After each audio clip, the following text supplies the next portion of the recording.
You're listening to the Grieving Mamas Club podcast, a space for moms who are on the wild ride of motherhood while navigating their grief journey. We're Kara and Rashida. Between the two of us, we're motherless moms of 4 toddlers and an angel baby. Together, we're going to feel our feels, but also remind you that there's joy on the journey too. Let's dig in. Hello, listeners, and welcome to episode 3 of season 2. And if you are watching this on YouTube and wondering why Kara and I are wearing the exact same outfits we were wearing last episode, it is because it's the same day. Yeah, it's like actually the same recording session. It is. Tis. Sister.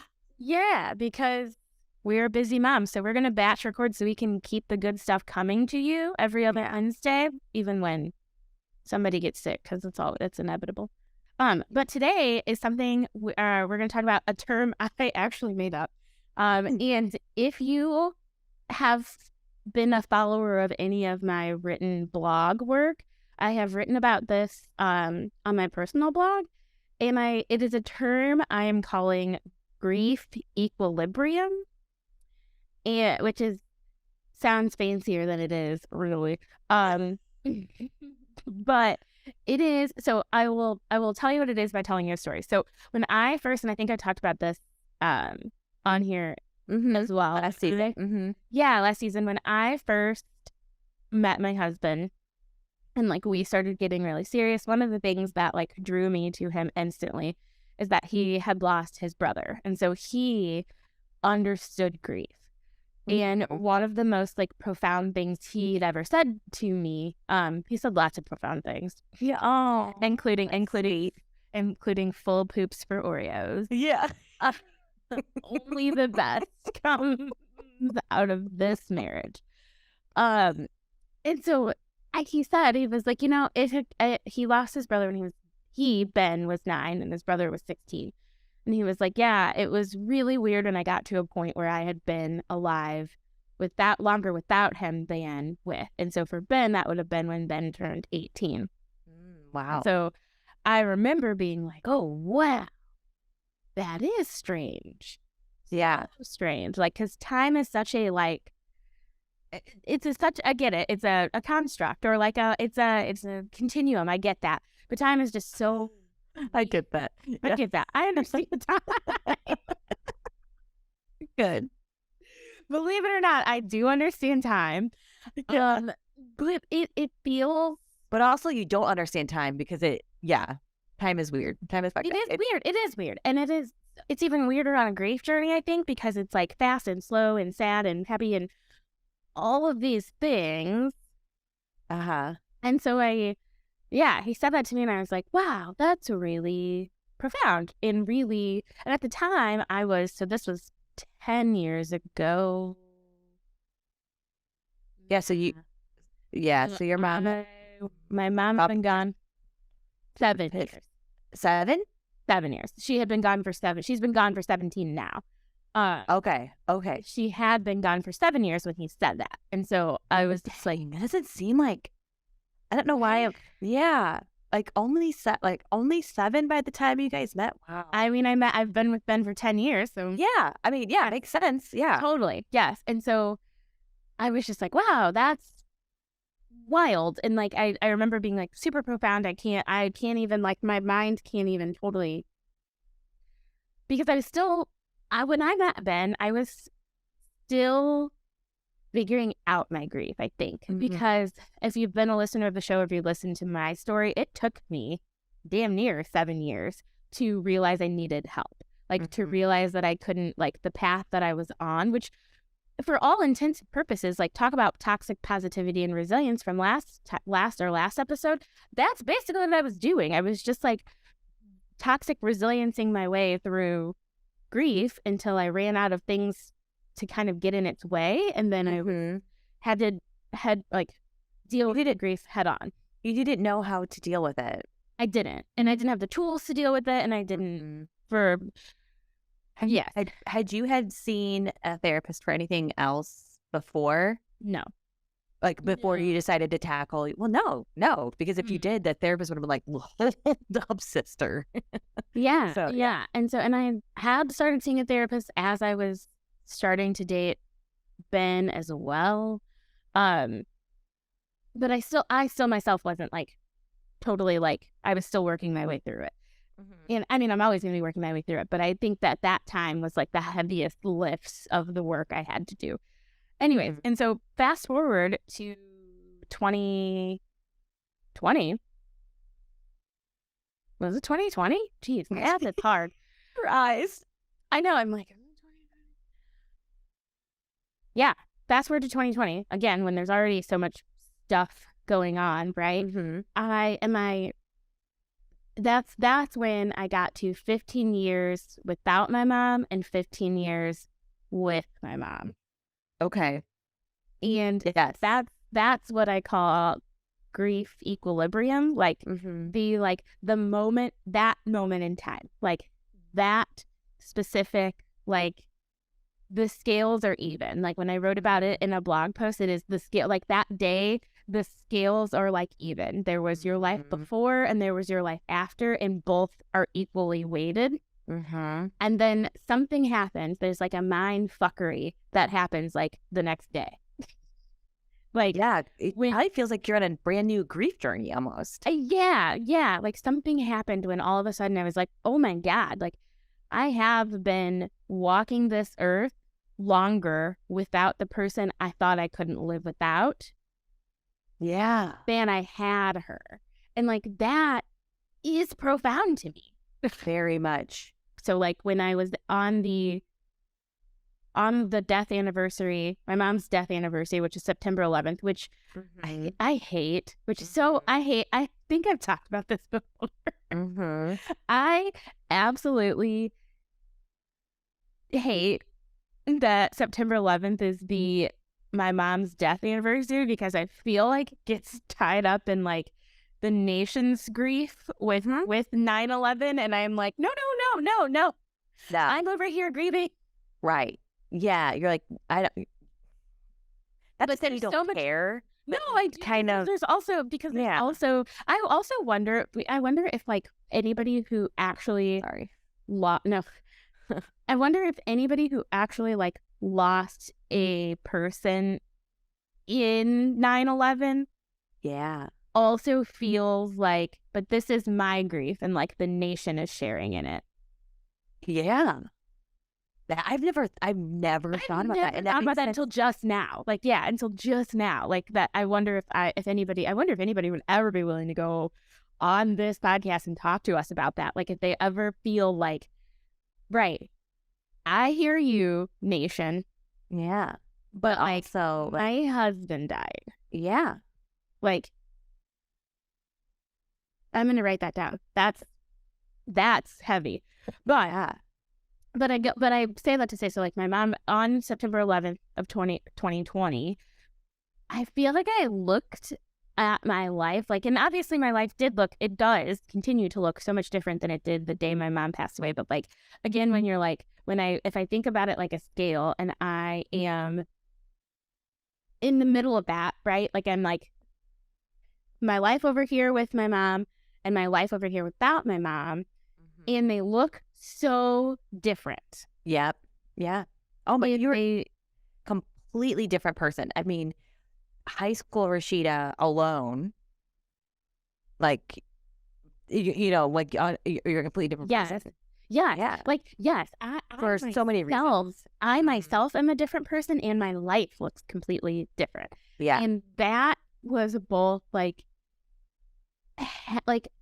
amazing, like profoundly amazing, because like you said, on the one hand I did it, like on the one hand I have moved, I have day after day woken up and chosen to keep going, like and like chose to keep trying to live a life as full as I possibly can, and that included like getting married and like meeting all like my wonderful friends, backing up, going to school. Like waking up and still like choosing to go to school. You are choosing to go to college, choosing to keep putting one foot in front of the other and building your life for yourself. Yes.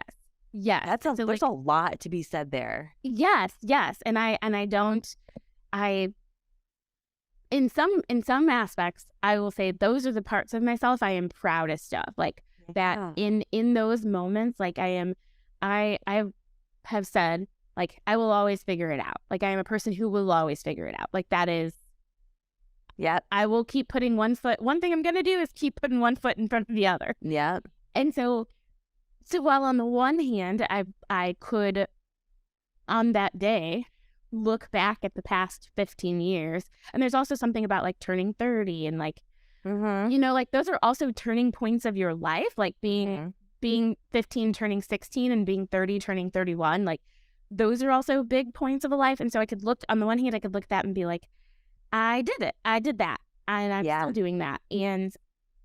But on the other hand, I was like I miss my mom. Oh, yeah. Oh, God. Absolutely. On the other hand, I was just deeply like, I miss her. Like I can't believe that. Like, Yeah. I'm over here, I'm like, fuck yeah, girl. And on this side, I'm like, but why? Yeah. But why is this? Yeah. Why I is this my know. life? Like, why did this happen? Like, why so many? Why does it happen? Why did this happen to me? Yes, yes. And I also think there's something to be said, for me at least. So my mom died at 43, Mm-hmm. and I'm currently 33. Yeah. And I was going to go here next. Yep. Yeah, yeah. Go ahead. And Yeah. I also think there's something that there. So I think the next like 10 years of this grief journey are going to be just interesting for me in general anyways, because of all of those things. But yeah, there's also something to the grief equilibrium also coming close to like me being the age of which like my mom died. So like all of that together is like a weird mind fuck for me. It is. And so we've talked about this before, and I was talking about this actually today with a coworker. Oddly enough, unfortunately, a lot of people on most of the people on my team have they're on multiple grief journeys. Mm-hmm. So it's like my friend and I are always constantly like, when someone new joins the team, we like joke. Because, when you are on a grief journey or after you experience big, tremendous loss, you kind of get like dark a little bit with like dark humor. So you're like, when people are joining the team, when it'll be like, so do you had any sort of grief journey? Had you had any death in your family or in your life lately? No? Okay, well, It's coming. buckle up. Yeah, so it's terrible to even say that. Oh my gosh. But that's where we go. I get this. So Shelby, also friend of the show. Yeah. Her and I also say that like grief tends to find us. Like griefy people tend to find us. Like I feel like, and then the minute, it's so weird too, this club that we're in. But it is so funny that the minute someone tells me that they lost somebody is the minute I'm like, hey. Yeah. Like it's like a hot piece of gossip. I'm like, tell me everything about your grief. Yeah. Are you seeing a therapist? Are you feeling your feels? Are you taking care of yourself? These are literally all the things I didn't ask. But since they know that you too, it just comes from a different place and it resonates stronger. Yes. So I totally agree. At least that's what I hope. That's how it does for me when it happened to me. It's like, oh, anytime it's someone would comment and I knew that they too had lost somebody, I was like, yep, they get it. They get it. They understand. It means more to me than just these well wishes of just flat out. And people mean well. Of like, I'm sorry, and there's nothing wrong with saying I'm sorry, but Here's something interesting I've also noticed about being on the other side of the grief equilibrium scale now, is that I used to be able to, without a doubt, be like, I lost my mom this many years ago. Like I was almost counting to that moment.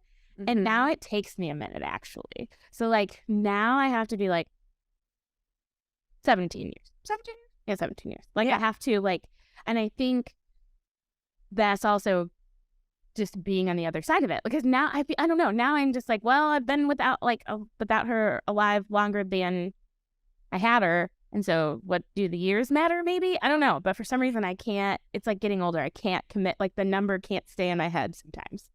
Yeah. Maybe that's also a part of grief veil too. It's like maybe it's a I don't know. This is probably going way too deep. It's probably not true, but maybe it's a subconscious thing. It's just like, how old are you? And it's like 37.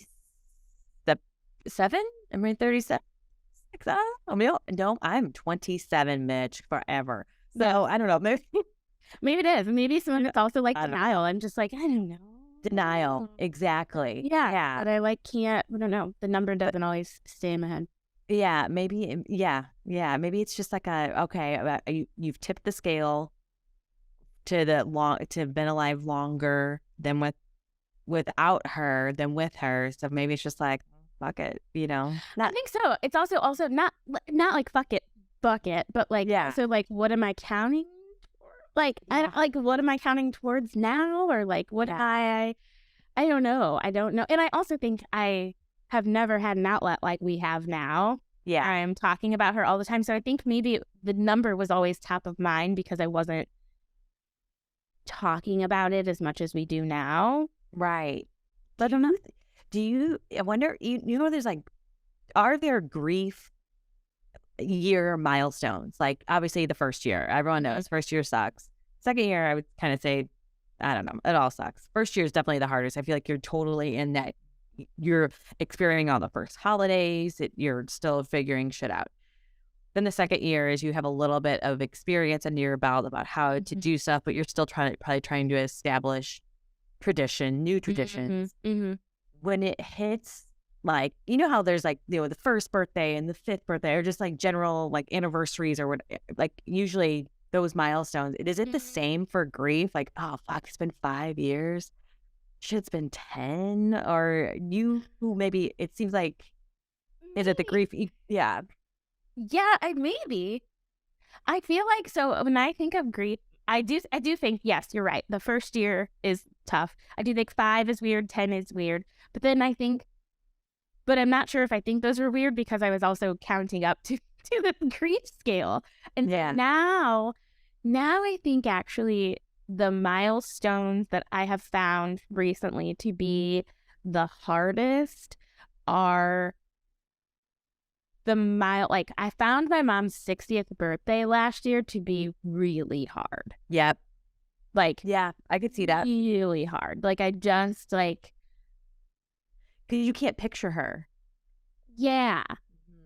And maybe that's the further you get away from it. And I don't know. That's a good point. I found that milestone to be the hardest here, and here's actually what's interesting. I think that once you get out of 5 years, so like I'll say the first year sucks. The second year almost sucks more too, because I feel like by that point, the world has moved on and you have not.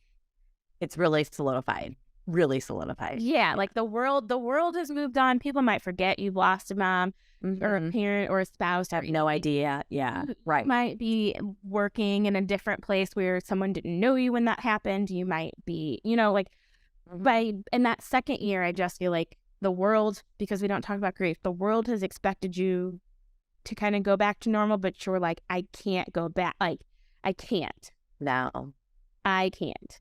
No. And I feel like once you get out of the 5 year, when you've solidified a new routine kind of that doesn't involve that person, I think the milestones become less about the years and more about the random grief waves. Like, I just feel like I don't know, I'm not always sure when a grief wave is coming, like, and they never come when they feel like when they feel like they should. So like, I actually probably cried more. So there's been a couple times that I'm like, wow, I'm crying so much. I probably cried more on my mom's 60th birthday than I cried on her death anniversary of 2020. Yeah. Because I think because I knew that was coming, I was also just in a better headspace. Like, I was just in a headspace of like memory and honoring and like those. Yes. And my mom, it's coming. Yeah. But your birthday, you kind of know is coming too. But yeah.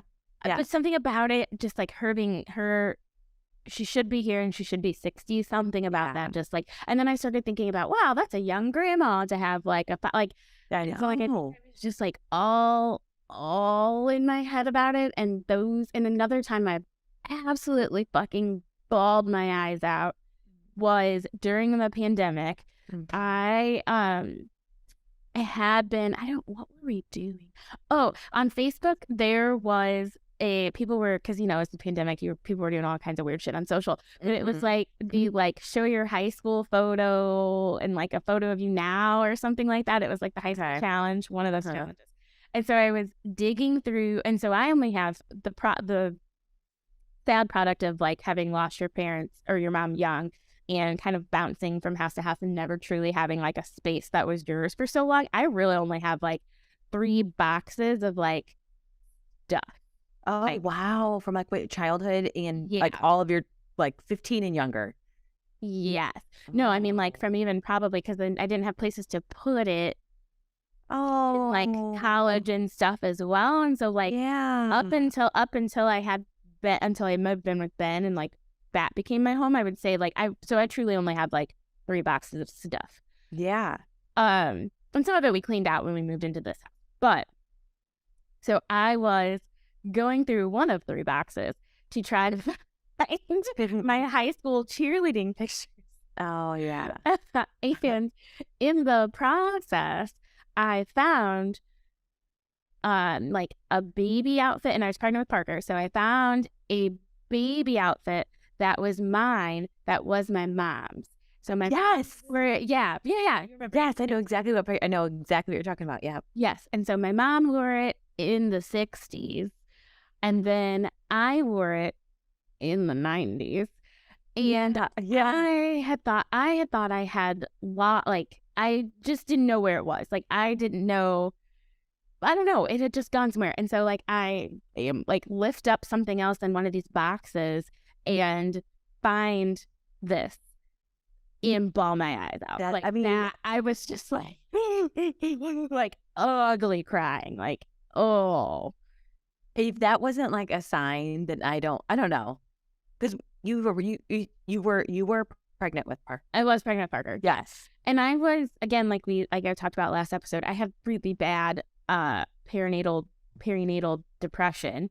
And I also, we're going to talk about this when we do our like pregnancy series. We keep adding things. Our pregnancy series is like 6 episodes long now. By the time we get through like infertility, stillbirth, perinatal and postpartum depression, like it's important though. There's a lot that happens. It's fucked up. Our bodies are fucked up. It is fucked up. All the shit that moms like deal with on so many grief journeys, and then we're like, hey, go back to work. But I had a really bad perinatal depression with Parker, and I also had gender disappointment. So I actually did not want a girl. We'll talk about this in pregnancy series.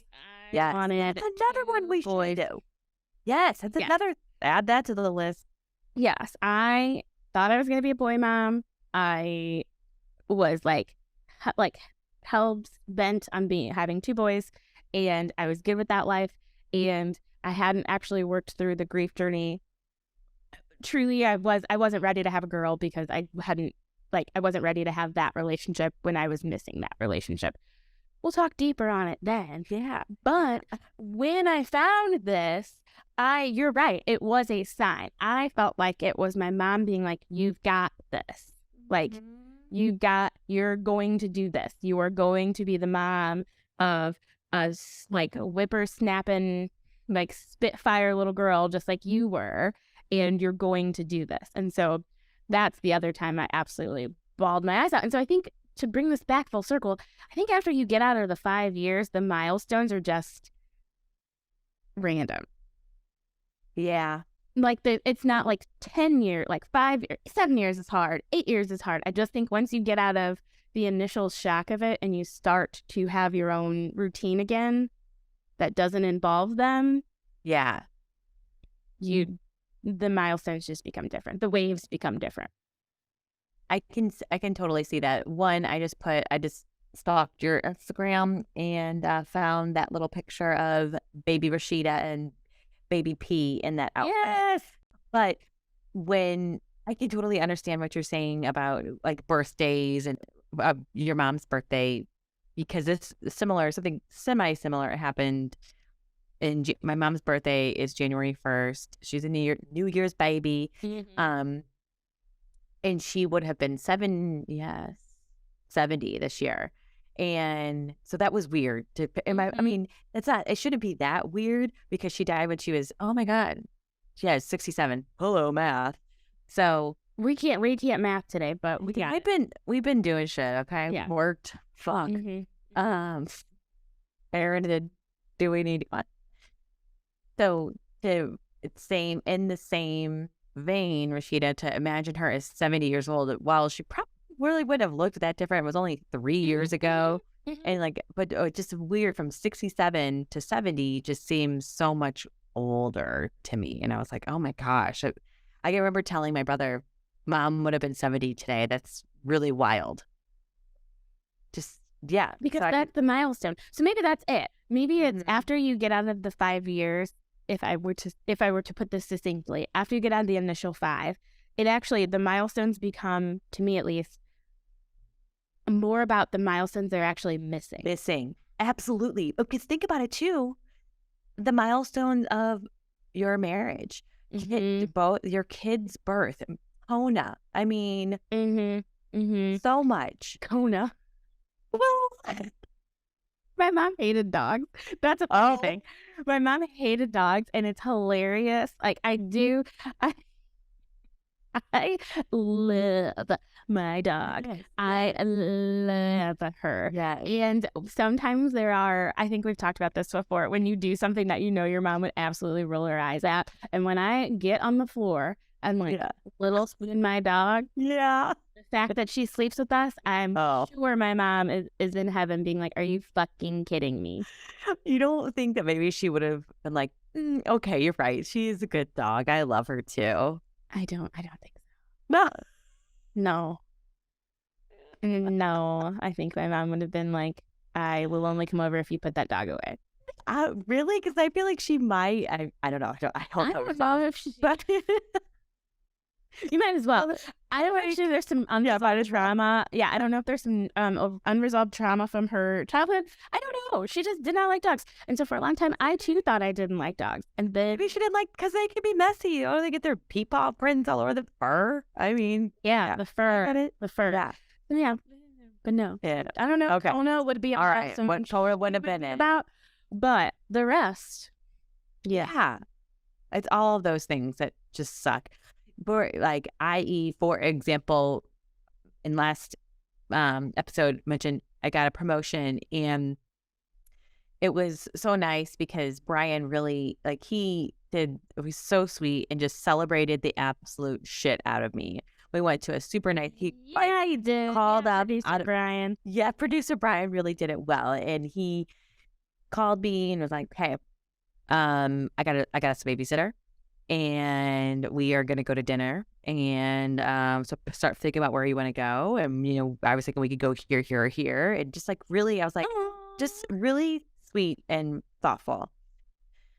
And really made sure that he acknowledged it in a way that to me, it felt so over the top. But it also felt like maybe he was compensating because my mom isn't here, I feel like she would have done something to help celebrate. I don't know. I didn't talk to him about it, but I did obviously made sure that he knew that I was grateful.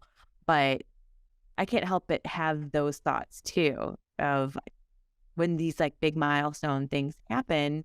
You just want to share that with them. You can't.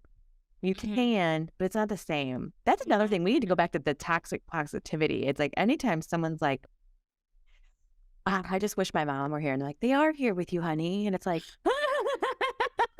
listen, you are not telling me anything I don't fucking already know. But no, they are not fucking here. They are not. Okay, they are physically here. No, they are not. It's not. Yeah. They don't have skin and bones. They can't react to you. They can't. They're yes, I agree. That is toxic. And I also think that one can rub me differently on different days. Like I also think I could some days I could be into that one.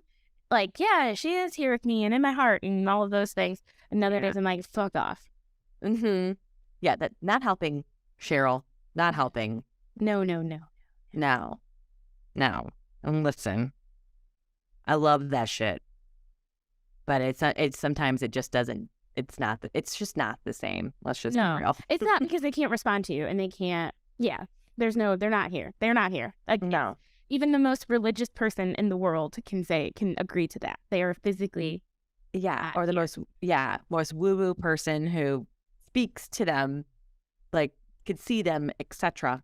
Yeah. Yes. No, not here. Another thing I wanted to say, also as a part of this episode, I think, obviously because I'm speaking in this episode, when I was talking about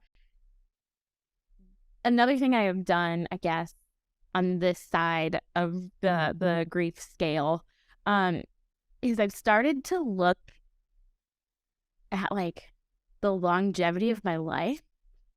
Like that's really deep. But like I've started to, as I am on this side now and I have kids and I'm getting closer to the age that my mom was when she died, I find myself like wanting to make almost any decision differently from her.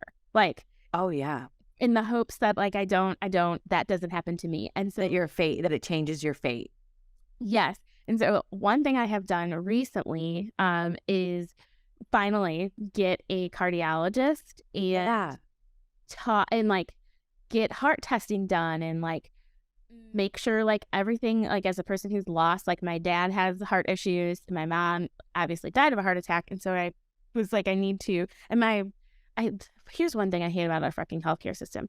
Like, you still have to, at all point times, get a recommendation from your primary care doctor before you can, like, see specialist doctors. Yeah. Or you can, I hate that. But anyways, my primary care doctor was amazing and was like, I think with your history, you should absolutely see a cardiologist so that we can get a baseline of where your heart is. Anyways, your girl scored so I did 2 tests. One of them was a calcium score, which like I'm gonna butcher it, but the long story short is you want your score to be a 0. The doctor was like, lots of people don't have 0, so like if it comes back and it's higher than a 0, that alone is not cause for us to be stressed. Like that just tells me that that's your baseline. And I wouldn't expect for it to be 0 given your family history. Okay. Right, cool. Your girl got a 0. What? Yes, the heart. The healthiest heart. Then I also did Rashida, get out of town. No, lucky 0. Yes. And so then I also had to do a like a EKG. I got like put into a tube and like all the things. Anyway, just to make sure like my heart also like was beating like it should and like shaped like it should and doing all the things that it should.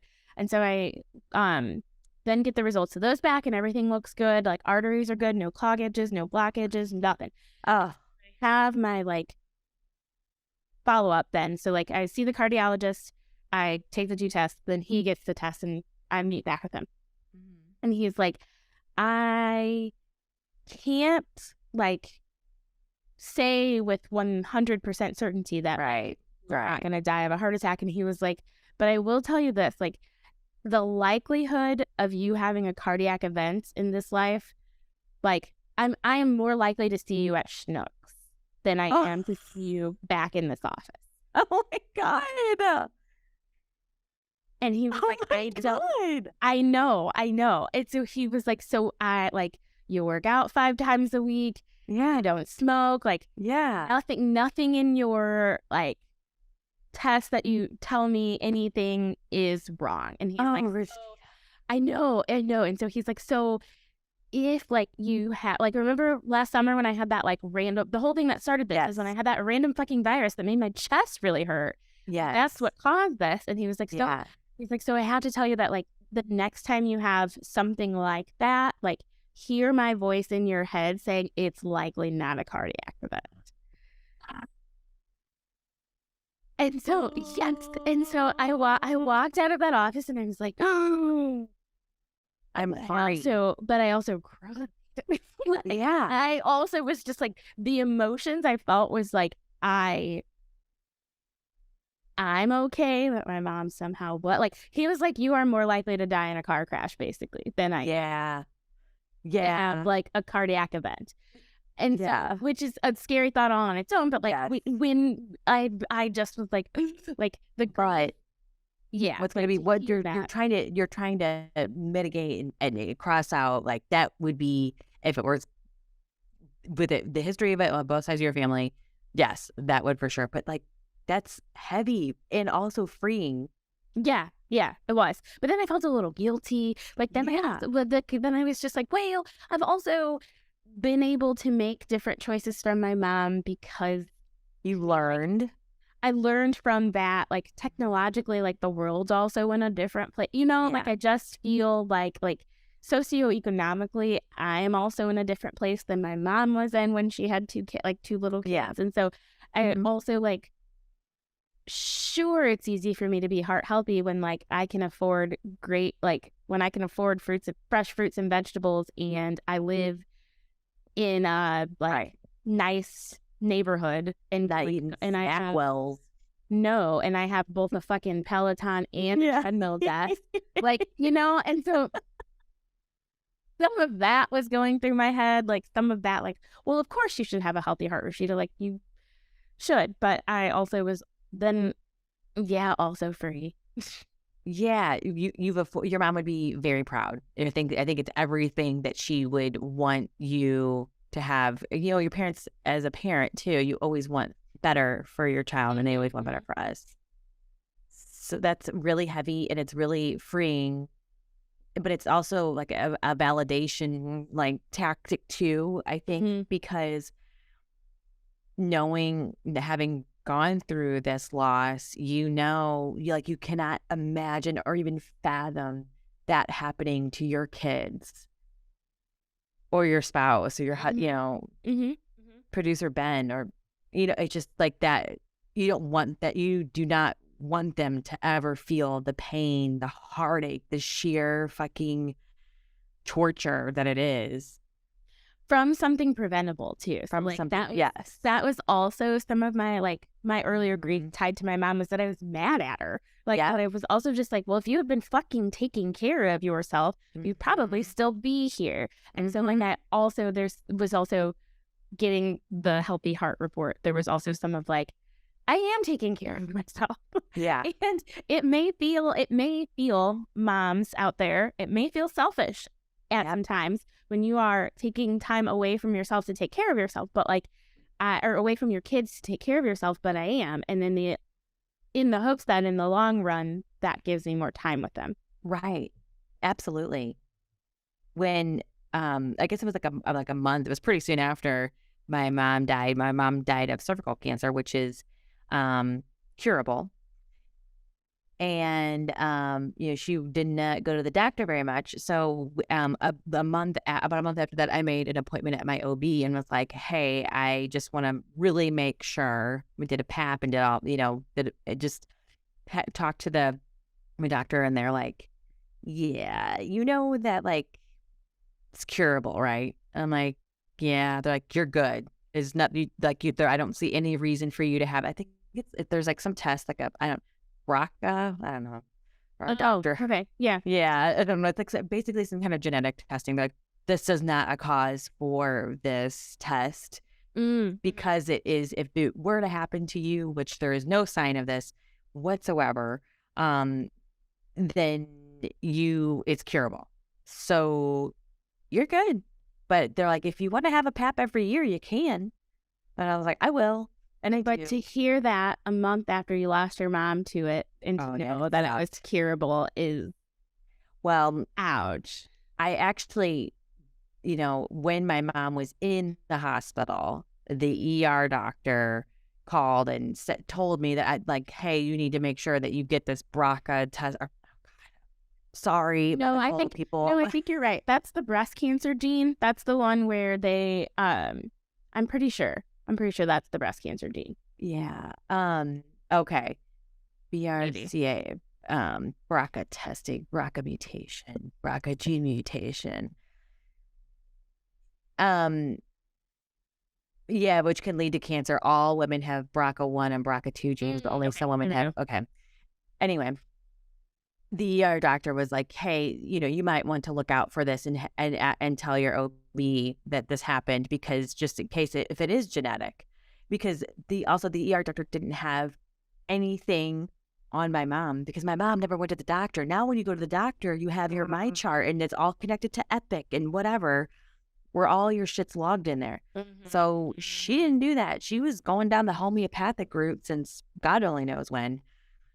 None of that generation. I mean, my mom didn't also have C, right? Like none of that generation did that, which is wild. I know. So I think us trying to get ahead of those problems is in order to like a protection. It's a coping and protection that we think that we're going to protect our kids. I for fucking hope, please God, let it be that. Yeah. All right. Well, I think we've about covered it on the term that I made up, but I hope it's. I love it. Add it to the list, Rashida. You have a whole little grief dictionary. I've been at it for a bit now. All right, gals. Thanks so much for listening to the Grieving Mamas Club podcast. When times get tough, just remember, you're a badass bee and you got this, mama.